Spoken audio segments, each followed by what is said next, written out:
Okay, so you want to dive deep into A New Earth. That's right. And really try to get to the heart of Eckhart Tolle's message. Now, this book has been captivating readers for like over 2 decades. Yeah. Even hitting the top of the New York Times bestseller list and being chosen for Oprah's book club twice. Huge. A full 20 years after its original release. That's amazing. Clearly, this book has touched a lot of people. It really has. So we're here to help unpack some of that wisdom and see how it might apply to our lives today in 2025. Yeah, let's do it. All right. It's exciting because Tolle connects personal happiness to ending conflict in the world. Wow. You know, like world peace, that's a big ambition. That sounds ambitious. Yeah. But he begins with this simple premise. This problem of the ego. Right. Right. The synopsis mentions this ego-based state of consciousness. Yes. Which honestly sounds a little intimidating. Yeah. Can you break down what Tolle actually means by ego? Sure. Why is it the bad guy? Well, you know, like it's not inherently bad. I don't think he would say that. Okay. But think of it like that voice in your head that's constantly comparing, you know, judging and seeking validation from the outside world. Yeah. It wants things and it needs to be right. Yeah. And fears what others think. It's insecure. I think we can all relate to that on some level. Totally. Those times we get caught up in jealousy. Yeah. Or anger or constantly seeking approval from others. Have you ever felt your ego getting in the way? Oh, absolutely. Like how? Well, Tolle gives this great example of getting cut off in traffic. Oh, yeah. Do you know that feeling? Oh, yeah.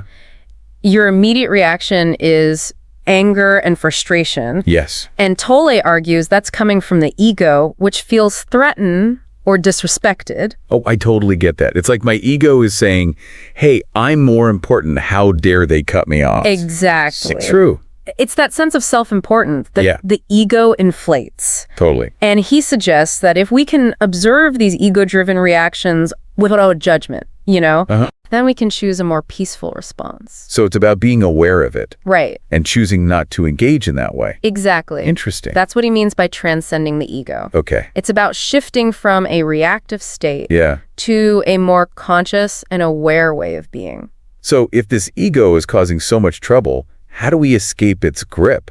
Right. What does Tolle suggest? Well, this is where he introduces the idea of a new state of consciousness. Okay. And he believes we can awaken to a deeper level of awareness Okay. that goes beyond the ego's limited perspective. Oprah said that reading A New Earth completely shifted how she understood her place in the world. It's a powerful book. What makes A New Earth different from other self-help books about finding inner peace? Well, it's that connection that he makes between inner transformation and creating a better world. Okay. He's not just saying, hey, be happy. Right. But he's saying, look, as individuals awaken to this new state of consciousness, it creates a ripple effect.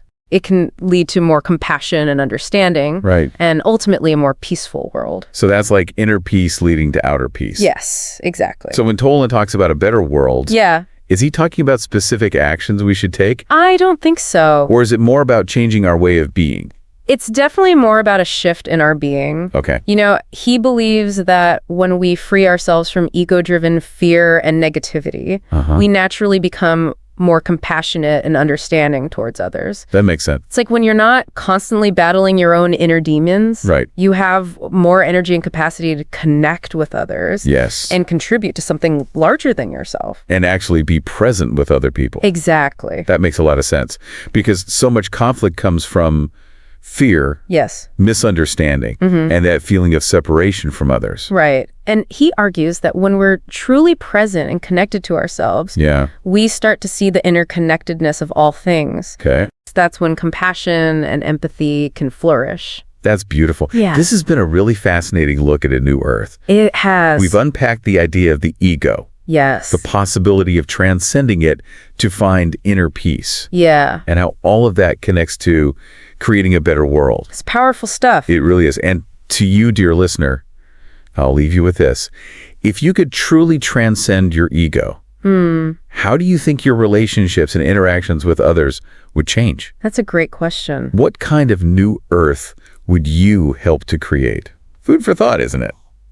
Thanks for joining us on this deep dive into A New Earth. Thank you. See you next time. Bye.